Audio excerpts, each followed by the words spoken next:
So you're at a Fortune 100 company. You got a great job, right? I mean, you're running big projects. You can see a career path, right? Your family are applauding you. This is a good job.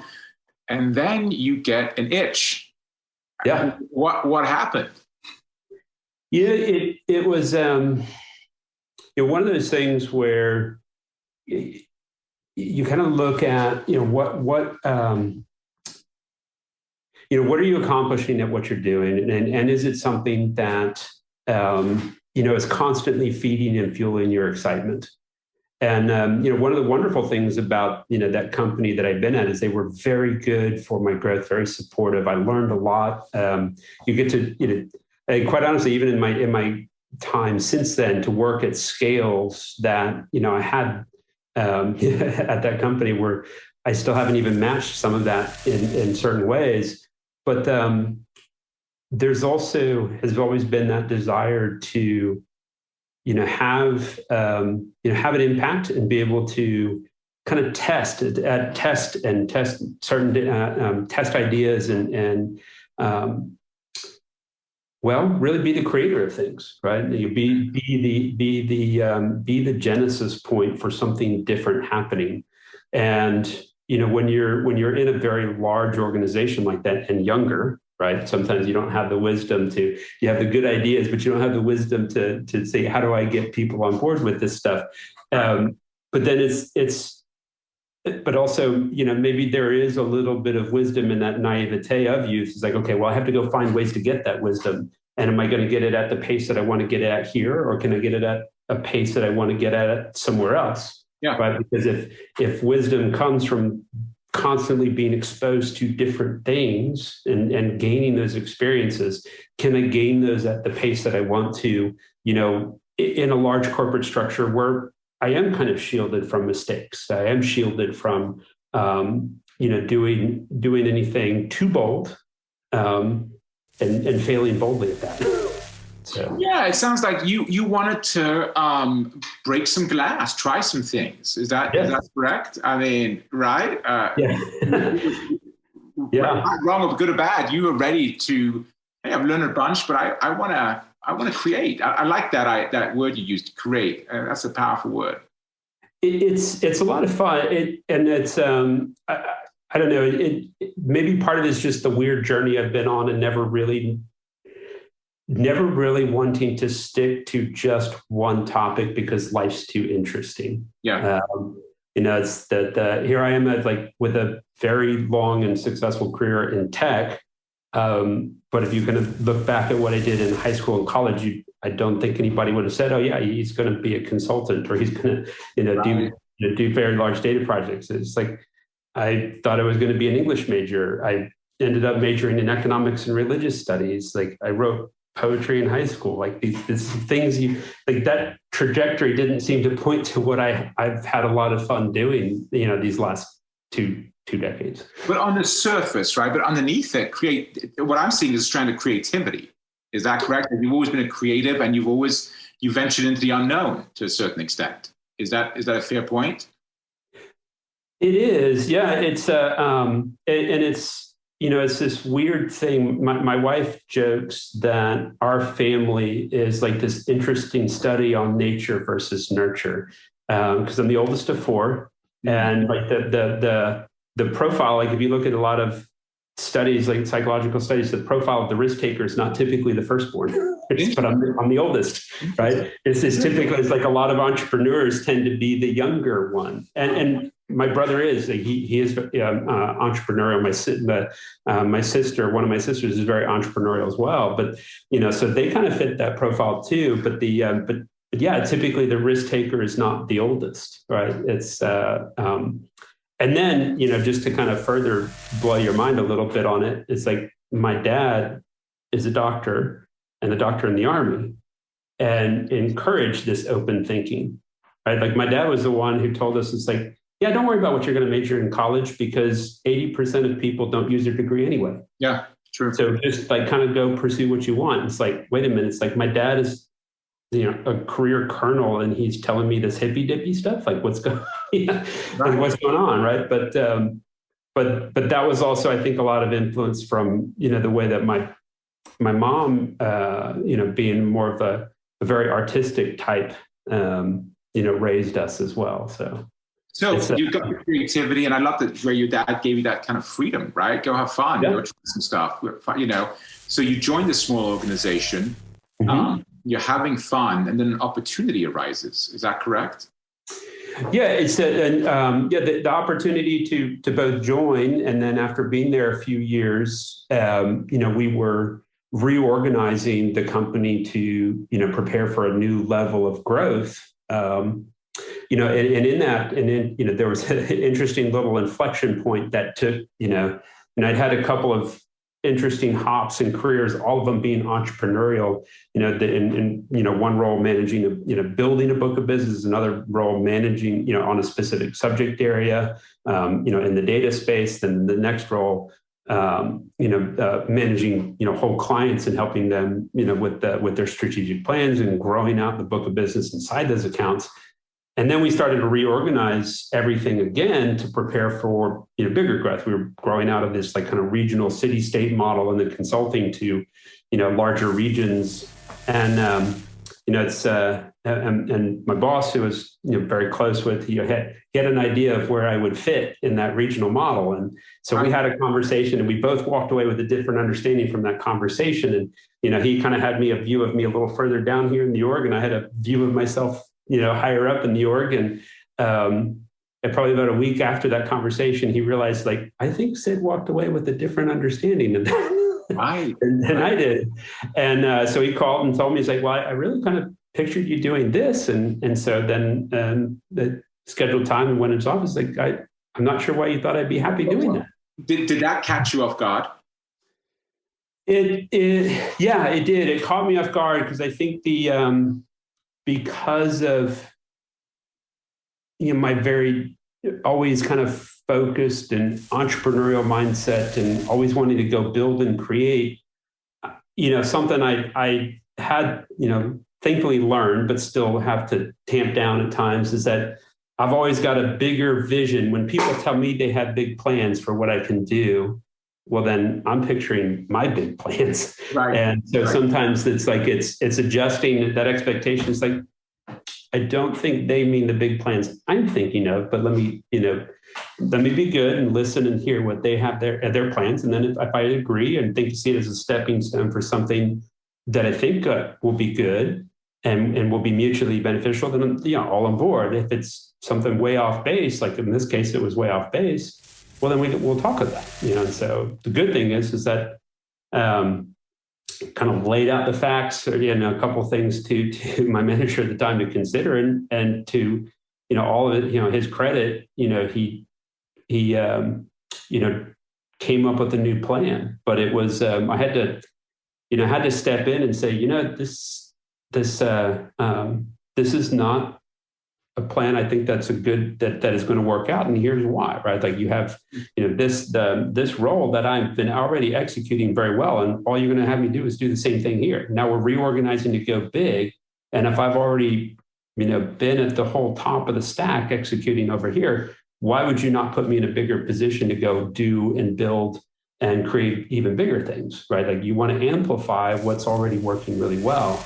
And so it's like, okay, I think that was the trick, is like, I think when people do a lot of, self-advocating for things, it's when I presented that, it was presented both from the perspective of, yes, this is something I want, but this is how what I want and what we have as the goals for the whole team and the company are aligned, right?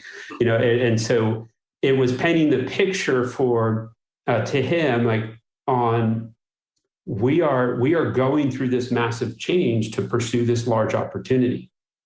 And so in pursuit of this large opportunity, which we all want, you are under leveraging my talent by putting me over here. You really need me up here.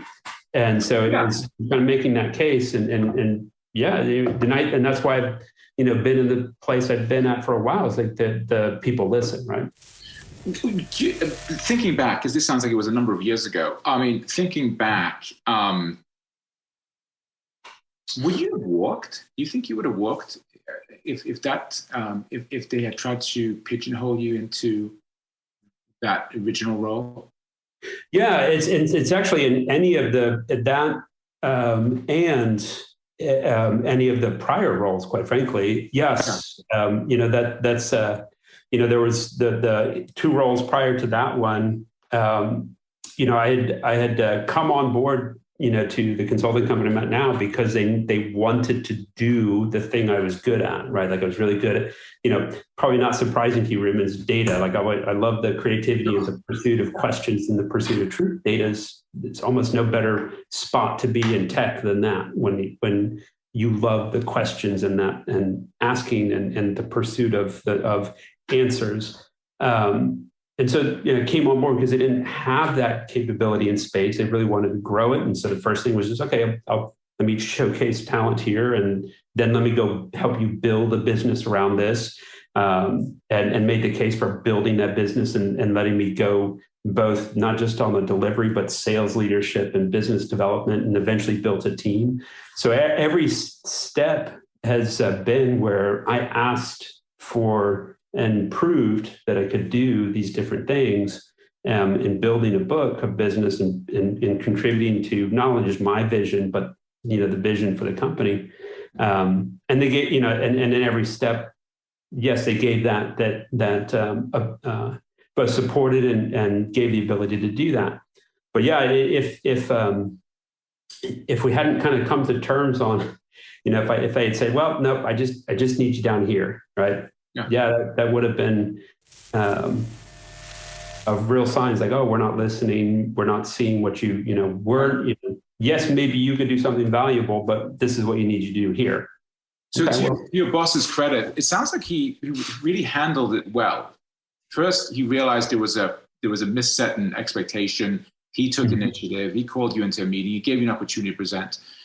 I mean, because I think advocacy is so important, especially in the Great Resignation, and people are more and more thinking about leaving or this or that.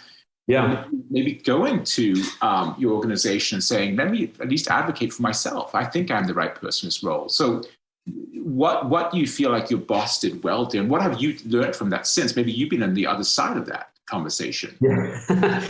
So I've definitely been on the other side of that conversation. Right. The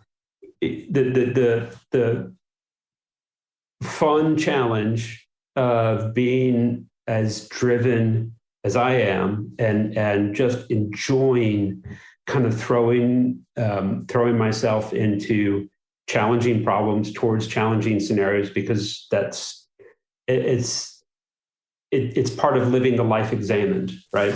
Yeah. It's what makes those things, it's what makes doing your job and everything fun and worth living. And so knowing that I'm like that, I have a bias towards hiring people like that. Now you need a mix of people on the team. You can't have everybody, who's going to be hard charging. Otherwise, you're going to have you have a different problem. You're going to stampede at that point. At that point, you're going to stampede, right? Right. Yeah. Right. Yeah. It's like but it does, like our team now, like we have a lot of these people, and so I have a lot of sympathy for my former boss, for. Holy crap, did he just kind of, what was he thinking on the other side of the desk when I called that meeting and told him my thoughts on things. Right. Was polite, but, laid it out very factually and didn't press him for a decision. I think that was one smart thing. It's like, I didn't throw an ultimatum. I didn't press him for a decision right then and there. I said, look, here's what I think you should be considering. Like, here's why I think, you're putting somebody else in a role that I thought I would have been perfect for. And I'm just going to, be very frank. It's like, yes, that person's great, but let me tell you why I think I've proven myself better than that.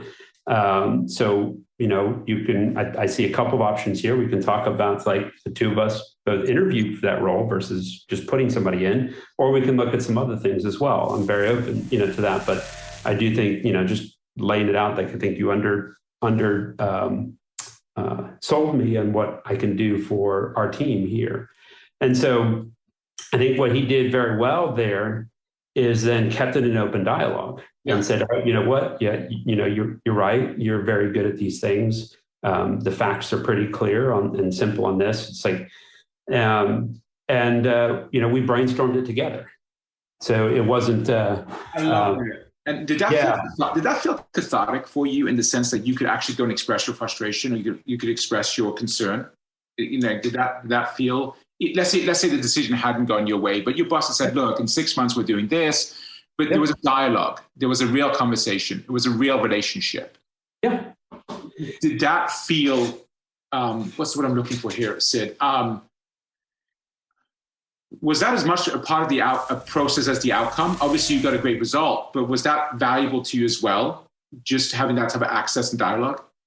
Yes, and it's one of the reasons that I've been with this company for 16 years, right? They said the people that we have, I don't always, what I've even thankfully from an earlier age have known. I don't always have to like the decisions that people make. But the biggest thing, and I think the thing that's very empowering for not just myself, but anybody, is feeling like you have input, that the input is heard, even if they're not going, to say, yeah, we're going to use your input, but at least it's like, okay, we did at least consider this, and this is why we're not going to do what you think, right? Because earlier on, it was like, all right, I mean, even today, I've got harebrained ideas, because not everything you do works, right? But it's the dialogue and the fact that people, and at that instance, it was very clear. Because of those interactions, when I went and challenged my boss at the time, that my input was very valued. Yes. And that he was kind of, and by having the dialogue, he was willing to admit, I made a mistake in how I first envisioned you contributing. Let's take this conversation a little further. I really love where this is going, because it's interesting to talk about like proactive listening. Right? Yeah. Proactive listening, like it's not making the assumption that somebody's going to speak up or somebody's going to be you, right? Because we all have strengths and areas that we really shine. And one of yours, to me at least, is coming up as initiative, right? You take initiative and you try to drive change, and you try to, drive it. As a leader, these last couple of years, we've gone from one shock to another. I mean, this is the age of the shock, right? I mean, we've gone from, and I'm a hopeful person, but I also think that, hopeful people face reality and believe that there are good outcomes we can create from that. But I think we're going to see a series of shocks. I think we're in the beginning of shock world. So when you're managing people now, do you have any examples of, proactive listening or creating a space for people who normally wouldn't necessarily take that initiative? That's just not one of their skill sets, but you want to still make that I don't know what I'm looking for, a safe environment maybe? Is this making sense? Yeah, I think it's safe environment, and knowing that, knowing that concerns or, pressures or things like that can be discussed, right? I mean, I think the phrase that a lot of people, use these days is bringing your whole self, but, whether not everybody has to, they can bring the self that they're comfortable with, but letting people know, because I think there can be another pressure in feeling like you always have to bring your whole self, or you're not being authentic at work if you bring. Yeah, right. I think there's like two sides to that coin, right? But I think that there's that balance, on, can I create an environment where people can be and talk, and be themselves, right? And so and I think there's an interesting point where sometimes like the scariest thing is to be the first person to share and let people know that that's okay, right? And that, that yes, we are, gone are the times of like my grandfather's generation where you showed up to work, you did your job, and you didn't really talk about things outside of work, right? Like, we're not robots, right? And we can't do that. And so there's times it's like, do we need to talk about everything?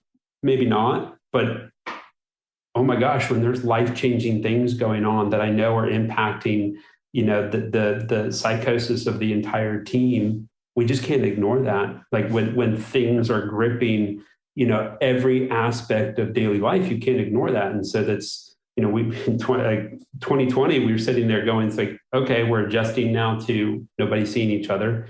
We're adjusting now to, this worldwide pandemic and all the things that this means. And like, oh, this isn't going to just be a couple weeks and it's over.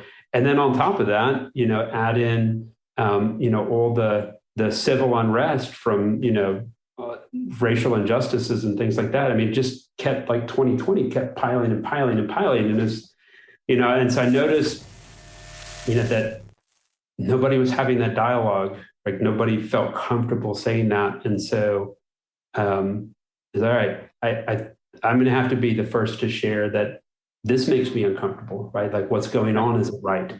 And, the fact that no, it's you don't have to agree with me, but hey, these protests or things like that are happening. They're not an inconvenience. What's an inconvenience is what's been happening. I don't need you to agree with me, but at least we can have a dialogue and talk about this. And so that was, it's. I think the scary thing sometimes as a leader is you shoot these things off, and sometimes it feels like it goes into the void. Particularly now when we don't go into the office and have you don't get to see the reactions. Yeah. I have no idea when I shot that email off and say, hey, by the way, it's like there's things going on in the outside world. Like this is, these things are not okay, but we can work together as a group, and we are here to support. And so you don't get to see how people perceive or do that on the other side, but you can later on, thankfully, feel it, right? Like the okay, I can talk about this, right? The elephant in the room has been addressed. So the elephants in the room have been addressed, right? Yeah. And so it puts people. I love where you're going. That they feel heard. They have influence. There's impact. That's also interesting. That's just a different style of leadership, right? That's just a much broader style of leadership than the whole command and control model. It's leadership evolution happening here, and like you said, we're navigating some of that. Do we go too far? Do we go too far there? But still, it's an interesting dynamic that's taking place in a lot of workplaces right now. It is, and it's one of the hardest things about leading in the pandemic right now is just knowing what's effective, right? And because when you get to meet, when you went into the office, when you saw people face to face, there was so much that you could easily gauge about how are you receiving my message, right? Like, am I saying things that resonate with you? Just being in consulting for so long, right? Like, the being in the room with clients, you can, all those nonverbal cues that tell you, are they understanding what I'm saying? Do I need to pivot? Do I have to, tweak how I'm, delivering this? Do I see a concern there that maybe I need to go, kind of ask a probing question to get to what's behind it? And maybe we need to go talk about something entirely. Like, all of that's a lot harder now. And it's the same thing with your people and your team. It's a lot harder to build, it's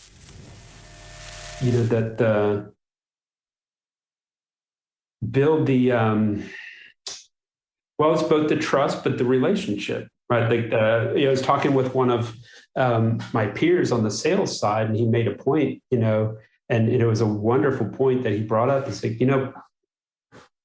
like, Sid, I'm making a very intentional change to how I start a lot of phone calls. It's like, I'm not worried about getting the meeting started or any of these other things, because it's like all of our conversations, we're all so busy somehow. Even though it's like prior, you would call our work life inefficient because of commutes and lunches and all this other stuff. We don't have all that. And so our work life is ostensibly more efficient because we don't have that time, but yet it doesn't feel like we're necessarily more productive than we were then. It's like, I think we're all clawing at trying to figure out those things that we did before that built trust and established the speed of trust. Like, how do we get that back? Right? Yeah, it's a new set of relationship tools, right? Yeah, a new set of relationship tools no, I think that's super interesting. I mean, any final words or advice? I love where we go with the whole topic of advocacy, super important right now. Also, with regards to proactive listening, relationship tools. I mean, you led and built and continue to build a team through this pandemic. If there's people out there making courageous decisions right now, specifically having to enroll others in their vision and whatnot, any one or two lessons you learned in the last 2 years? I know you referenced a few, but is there anything that stands out to you that's kind of, hey, here's something I'd like to impart and leave? I think that I have a couple, and one of them it's making sure, and this is what I constantly have to do, and I constantly fail at, and I'm constantly trying to get better at it. Yeah. Is the how I operate, and even how other people similar to me operate, is not how everyone operates, and it's crazy how much you have to remind yourself of that. And there's a lot of people that can do fantastic things, and sometimes you actually have to ask them to do that. Right? I'm just so used to taking initiative and raising my hand or doing this or just doing, right? It's kind of like the proverbial, I'm asked for forgiveness kind of thing. But not everybody's wired that way, and that's okay. And so, it's been over the last few years, it's been amazing some of the things that our team's done, when you kind of just ask, right? Like give people, it's like, hey, but part of that, and that works, I think, if you spend time getting to know everyone. It's like I have a rotating schedule. It's like I've got almost 50 people on my team. I have a rotating schedule. I meet everybody on the team a couple times a year because it's important to me. And we don't talk about work. We talk about whatever they want to talk about. I just want to know what makes them tick. And, then it's coming back, for the people who, don't necessarily raise their hand to do something. It's like, give them the opportunities, like help, because there's a lot of people who will do amazing things if you ask. Yeah. Like they're just waiting to be asked. It's like, oh, man.